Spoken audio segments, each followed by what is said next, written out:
Hi, we're going to be studying what to me is one of the most amazing characters in the Bible. It's a person that came out of a background of pagan idolatry and ended up immensely blessed by God, blessed in every way, blessed spiritually, blessed with friends, blessed with influence, blessed with material things even. And looking at this person's life, we're going to see a number of qualities that I believe attract the blessing of God. Would you like to have a big bullseye painted on your back that attracts blessings? Well, then you need to pay attention to this message, because we're going to be looking at qualities that attract the blessings of God.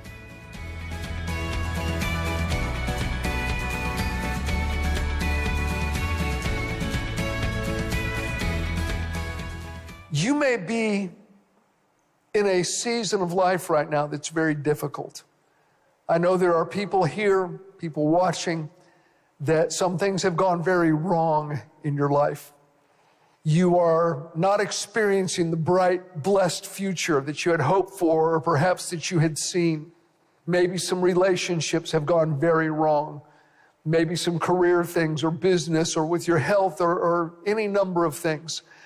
And the book of Ruth opens up with a family where everything went wrong. I would encourage you later today to read the whole story. It's only 4 chapters long, and it is very, very moving. In fact, I can't remember ever having read the book of Ruth where I haven't wept. I cry pretty easy, admittedly. It doesn't take much to get my eyes leaking. But Ruth is one of those things. For me, it's very emotive, and there's good reason for that. There was a man in Israel, lived in Bethlehem with his family. His name was Elimelech. He was married to a woman named Naomi. They had 2 sons, Mahlon and Chilion. There was a famine in the land, and Elimelech decided to move his family away. Not a wise move. They left the promised land. They left Israel. They left the place where they were planted, and they went into a pagan nation. They moved to the land of the Moabites, and when they got there, Elimelech died. Naomi is widowed. The 2 boys, Mahlon and Chilion, married a couple of Moabite girls, and then the boys died. And so we've got these 3 destitute women. There's Naomi, there's Orpah, and there's Ruth. They've lost their livelihood. They've lost the men in their lives. Everything is gone. It's quite emotional. And Naomi gets rumor that God has blessed the people in Israel, that their crops have come in again. And she says, I'm going back to my home in Bethlehem. And the girls say, well, we want to go. She said, no, you go back to your gods and go back to your own people. Go get yourself some husbands. There's no point you coming with me. I've lost it all. Your lives are not going to be good if you come with me. And Orpah went back to her people and to her gods. Ruth, on the other hand, said, no, I'm not leaving you. Your God's going to be my God. Your people are going to be my people, Naomi. I'm not leaving. She says, okay. And they come back, and they have nothing.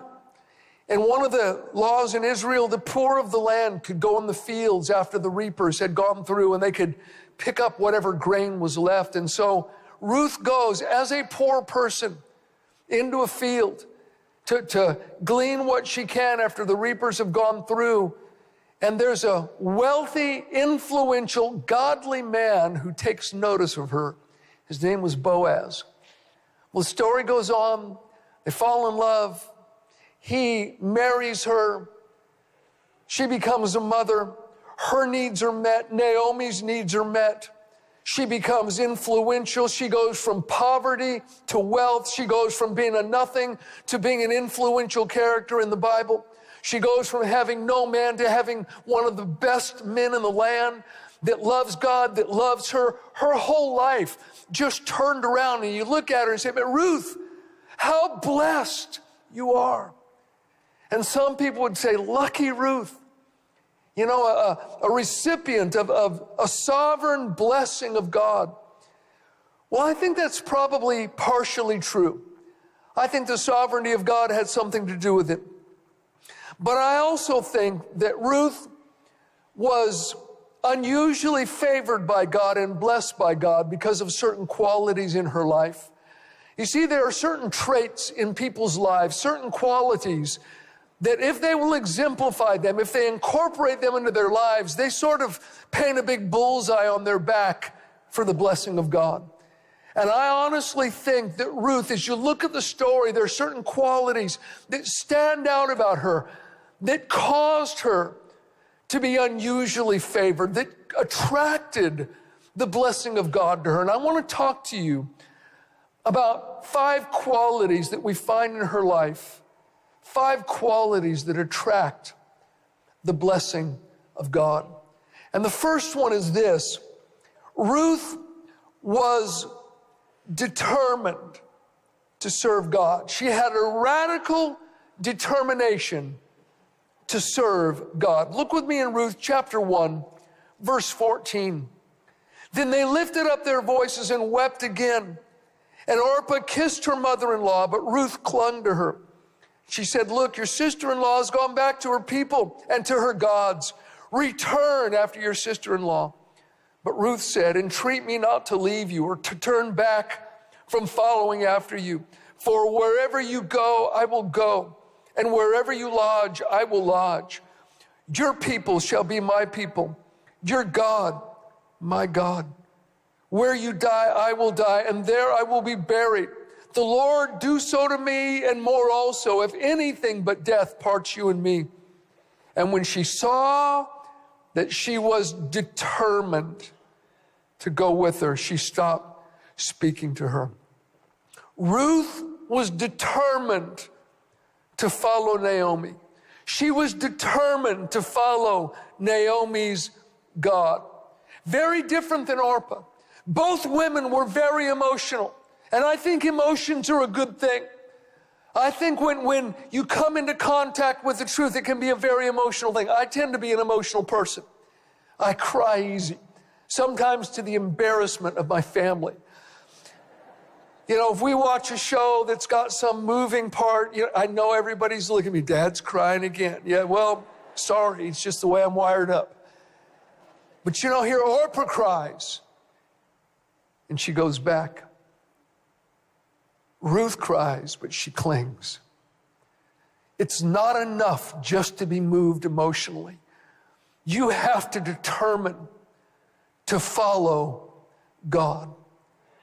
And she was indeed determined that she was going to follow the Lord. Look in chapter 2 and verse 11.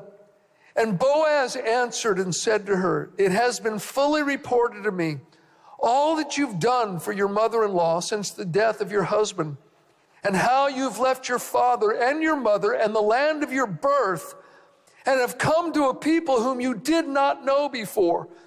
The Lord repay your work, and a full reward be given you by the Lord God of Israel, under whose wings you have come for refuge."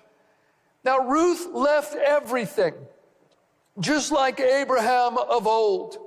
She had seen something in his Israelite family that absolutely arrested her heart. She had seen something that she'd never experienced, worshiping the gods of Moab. There was a reality in this family, something about this God of Israel. She said, "Nothing will keep me apart from this unless I die. I am in and I am all in." And I want you to take note. Ruth did not decide to follow God because of some material blessing that she'd experienced. In fact, up to this point in her life, she had experienced just the opposite. She'd lost everything. She'd lost her father-in-law. She'd lost her husband. She'd lost her brother-in-law. She'd lost her livelihood. There was nothing economically that would have been an incentive for her to follow God, yet she realized, no, this thing is real, and she didn't blame God for anything that happened. If you started following Jesus because of the promise of Him meeting your need, you jumped on board for the wrong reason. And don't get me wrong, our God is a God that supplies all of our need according to his riches and glory by Christ Jesus. He does take care of us. He does add all things on to us, even as Jesus said. But that is not a good reason to follow him. Ruth's heart fully belonged to God. And when God finds that kind of a heart, it attracts his strength. It attracts his blessing. Secondly, Ruth was hopeful and bright, as opposed to being dark and bitter. Now think of it. She's come back to Bethlehem. She and Naomi have nothing. They do not even have food to eat. And this is what she says to her mother-in-law in chapter 2 and verse 2. So Ruth the Moabitess said to Naomi, please let me go to the field and glean heads of grain after him in whose sight I may find favor. And she said to her, go, my daughter. In other words, she's saying, look, I'm going to find someone that will be kind to me. Let me go out, Naomi. I'm expecting kindness. I'm expecting to find favor. That was an amazing attitude to find in the midst of the kind of circumstance that she was in. Here she's hopeful. She's bright. She's positive. By contrast, look at Naomi, chapter 1 and verse 19. Now the two of them went until they came to Bethlehem. And it happened when they had come to Bethlehem that all the city was excited because of them. And the women said, is this Naomi? But she said to them, do not call me Naomi, call me Mara, for the Almighty has dealt very bitterly with me. I went out full, and the Lord has brought me home again empty. Why do you call me Naomi, since the Lord has testified against me, and the Almighty has afflicted me? Now, this is truly stated, but it is not a statement of truth. It's truly stated that it is exactly what Naomi said, but she was in error. She blamed God for everything that had happened. You know, there was no indication that God had led them to move. In fact, you look at the principle of Scripture, they shouldn't have moved. But they went ahead and did it, and I think they got themselves right out of the will of God. And the boys, Mahlon and Killian, you know what those names mean in the Hebrew? Sickness and consumption. Who would name their kids sickness and consumption? But apparently they were pretty sickly, and they died. And Naomi now is blaming God, and she comes back and she tells all the women there in Bethlehem, look, my name's no longer Naomi. Naomi means pleasant. Don't call me pleasant. I've changed my name. Call me Mara. That means bitter. She said, I'm a bitter woman. And she said, the Almighty, he's afflicted me. You know what word she used for God? El Shaddai. The all-sufficient God, the God of abundant supply. She's basically saying, God has it, he could help me, but instead, he's taken out all the pillars of my life. He's robbed me of everything good in my life. He's left me destitute. He's afflicted me, and I am bitter as a result. But Naomi, though she was bitter, didn't influence Ruth in that way. It's an amazing thing. Naomi basically is her mentor. And Ruth seemed to just have picked up the positive things, and she shunned the things that would have been negative. Ruth never echoes the same bitterness in her life at any point in the story. It's one of the things that I love about Ruth and that stands out about Ruth. Ruth could have said, what kind of a God would allow these things? She knew, that's what Naomi's been saying. God's done this. God testified against me. The Almighty, he has it all. But he made me a widow. He killed my husband. He killed my boys. And I'm bitter. And Ruth could have said, what kind of a God would do this? I'd be better off worshiping Chemosh, the God in Moab. But she didn't. Ruth was hopeful and bright. You know, when I went outside this morning to get my truck and come to church, there was a hummingbird sitting up in the olive tree in our front yard. I like hummingbirds. I like the noise they make. And they're sort of like little helicopters, that go around. We have lots of them here in the Southland. They fly all over and they find beautiful flowers. They get the nectar out of those, and they look for life. They look for beauty. On the other hand, there's another bird that's quite common here in the Southland. Most people mistake them for hawks. They go, oh, look at the pretty hawk. And I'm thinking, that's not a hawk. It's a turkey buzzard. We've got lots of turkey buzzards here. If you see them close up, they're ugly as. They're just horrible looking. And they look for roadkill. They look for a squirrel or a dead possum or whatever, and they live on what's dead and gone. They live on what's decayed. They live on what was. The hummingbird will fly right over that roadkill and ignore it and find the beautiful flower, find life, find color, find beauty. Both birds find exactly what they're looking for. The one that looks for what's dead and gone and decayed, they gravitate towards it and they find it. The one that's looking for color and beauty and life, they find it. And friend, most of us find exactly what we're looking for. It pays to be hopeful and bright. And then the third thing that stands out to me about Ruth was action. She did something.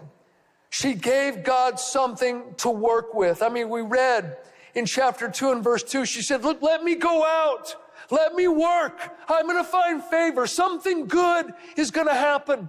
And then look in verse 7. Boaz's foreman is reporting back about Ruth, and he says this, and she said, please let me glean and gather after the reapers among the sheaves. So she came and has continued from morning until now, though she rested a little in the house. The girl has been working all day long. And from this point on, Boaz gives her permission to work in his fields and to follow his reapers. And unbeknownst to her, he tells the men, he said, look, you see this girl here? I want you on purpose to let a lot of grain fall behind you, right in her pathway, so that she's able to gather up lots of extra for her and for her mother-in-law. Now, Ruth could have sat home all day with Naomi and prayed for God's blessing and provision, and they both probably would have starved. Instead, she did something for God to work with. She got up and moved. When she got out there, God began to guide her unconsciously. And then I look at another thing that just stands out about Ruth's life. That is her gratitude. She had a grateful heart, even for small blessings. Look in chapter 2 and verse 10. Boaz has just spoken kindly to her.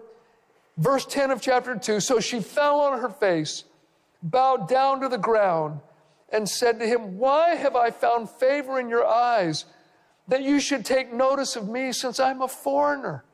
Look in verse 13. Then she said, let me find favor in your sight, my Lord, for you have comforted me, and have spoken kindly to your maidservant, though I am not like one of your maidservants. The Message Bible puts it this way. She said, oh, sir, such grace, such kindness, I don't deserve it. You've touched my heart, treated me like one of your own, and I don't even belong here. I remember one year the kids were small. We adopted a family for Christmas. They were quite poor, going through a very rough time, and we took the kids out and we shopped for the mom and dad. We got presents for the kids, and then we went to the store and we bought all of the stuff so they could have a beautiful Christmas meal. And we went to their home, which was a little tiny, basically a one-room place. When they got in bed, the doorknob got in bed with them. It was so small. And we knocked at the door, and they sort of sheepishly answered. We said, hey, we have some things for you. We wanted to bring Christmas to you. They opened the door, and we brought all these wrapped gifts in and brought all the food in. And I'll never forget it. The husband started to cry. And then the wife started to cry. And then I started to cry. And then my wife is crying. Our kids are deeply moved. And I realized we were standing on holy ground. And the man suddenly just acted like we weren't even there. And he began to thank God for God's goodness, tears streaming down his face, began to thank God for God's generosity, began to thank God for God blessing him. And it was an astonishing moment. I guarantee you that family had all of heaven's attention because of their grateful hearts. By contrast, when I was an assistant pastor out in the Inland Empire for a couple years, one of my duties was on occasion to take groceries to families in the community in need. Sometimes it was a blessing. You know, they'd be very thankful, and it was just a fun experience. But there was a few times it wasn't fun at all. On occasion, you'd go to a family, and they acted like everything was owed to them. And on a couple of occasions, I got a tongue lashing because their favorite foods weren't included. Very critical of the food that we brought to them. And why didn't you bring this, and why didn't you bring that? Listen, that attitude they had, it was not going to attract future blessing. It was going to repel future blessing. Be grateful for the things in your life. Be thankful to God. Be thankful to people. Thank you is a very big, very important word.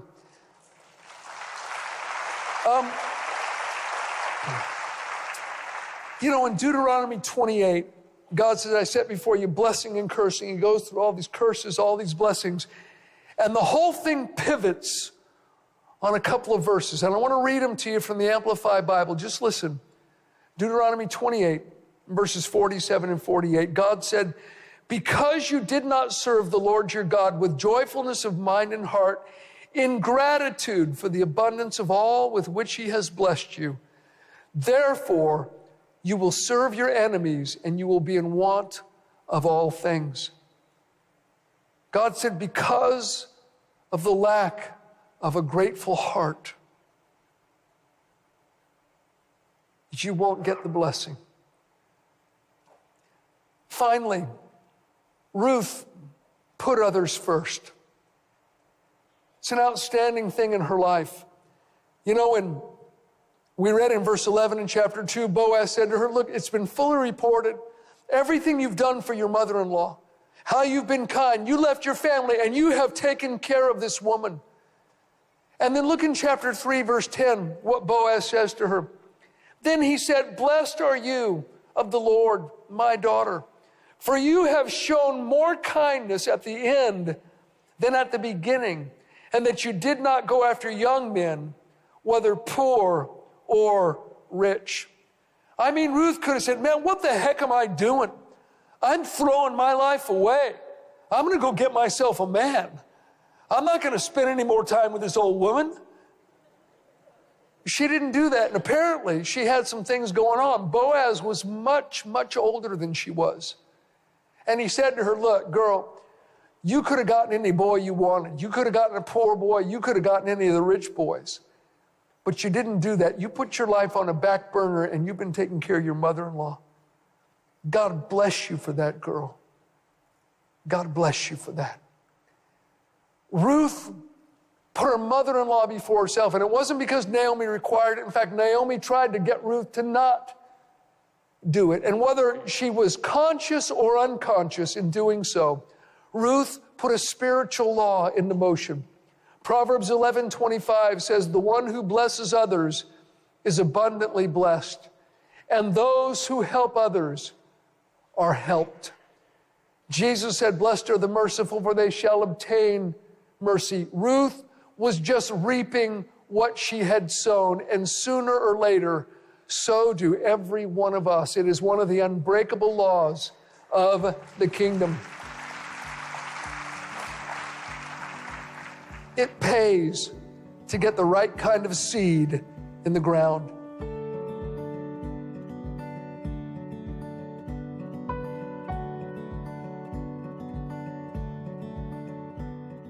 You know, if you just took one small part of this message and applied it, it could change your whole life. The blessings of God could roar to life where it seems like things have been dormant and things have not been happening. I have a friend that used to like to work on his car quite a bit. He had an old Chevy. It was a beautiful car, and he rebuilt the entire engine. And then he got in to turn it on. He turned the key, and nothing happened. He thought, what's wrong? What's wrong? Well, his brother came over, and his brother was much more of a mechanic than he was. His brother said, let me see. He popped the hood, or popped the bonnet, depending on where you are right now. Went under there, made one small adjustment, said, try now, and boom, the engine roared to life. Sometimes it's the smallest of adjustments that we make. Just a small decision. You know what? I'm going to start doing this in my life, or I'm going to leave off doing that, and I'm going to apply this principle that I heard. And it can change everything. So I want to encourage you, even if it was one thing that you got from the message today, apply it. Don't just be a good listener, but be a doer of the word, and you will be blessed in your doing. And as I close today, I just want to encourage you. If you've been watching our broadcast for a while, if it's been feeding you spiritually, if it's been a blessing to you at all, I want you to consider becoming a partner with us and seeing that someone else is blessed. We take the gospel around the world. It's dubbed and subtitled into numerous languages, but we can't do it alone. So please pray about becoming a partner to help someone else the same way that you have been helped. We'll see you next time. God bless you.